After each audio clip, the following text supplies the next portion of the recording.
Facebook ID নিয়ে আপনি যদি একদম নিশ্চিন্তে থাকতে চান তাহলে আপনাকে অবশ্যই টু ফ্যাক্টর অন করে নিতে হবে।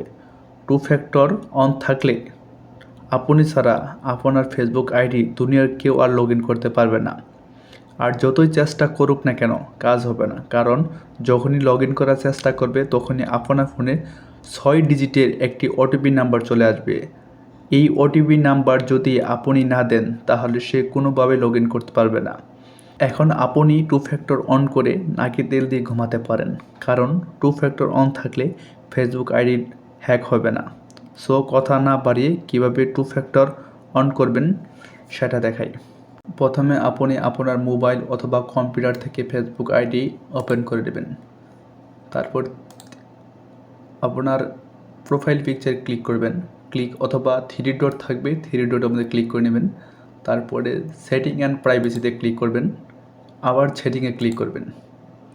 ক্লিক করার পরে আপনি যে পাসওয়ার্ড অ্যান্ড সিকিউরিটিতে ক্লিক করবেন, আবার পাসওয়ার্ড অ্যান্ড সিকিউরিটিতে ক্লিক করবেন।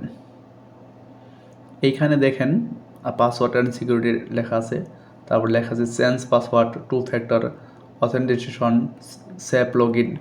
আপনি টু ফ্যাক্টর অথেন্টিকেশনে ক্লিক করবেন। তারপর টু ফ্যাক্টর অথেন্টিকেশন, তারপরে আপনার ফেসবুক আইডিটা আসবে, আসার পরে এখানে ক্লিক করবেন। ক্লিক করার পরে দেখেন আপনার জিমেইলে একটা কোড গেছে। এখানে আমার একটা জিমেইল দেওয়া আছে, এই জিমেইলে একটা কোড গেছে। দেখেন আমি এখন আমার জিমেইলে ঢুকি।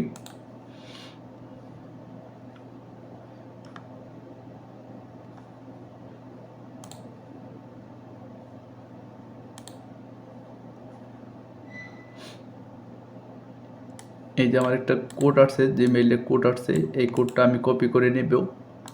নেওয়ার পরে এই টু ফ্যাক্টর অথেন্টিকেশন যে কোড আছে এইখানে কোডটা বসিয়ে দেব, দেওয়ার পরে কন্টিনিউ করব। তারপরে আমার পাসওয়ার্ডটা চাইছে, আমি পাসওয়ার্ডটা দিয়ে দেব।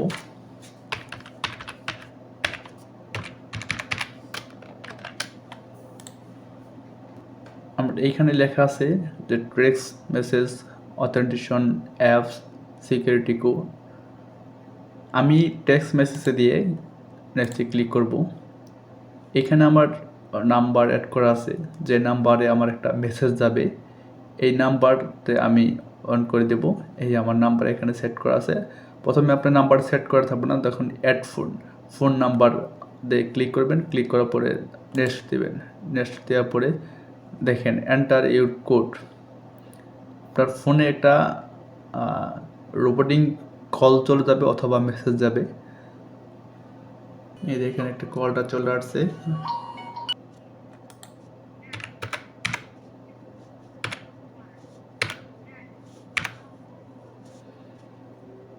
এখন আসলো, এখন আমি নেক্সট দিয়ে দিলাম, তারপর ডান। এভাবে আপনার টু ফ্যাক্টর অথেন্টিকেশন সেটিংটি চালু করবেন। অবশ্যই আপনার ফেসবুক আইডিটি নিরাপদ থাকবে। ধন্যবাদ।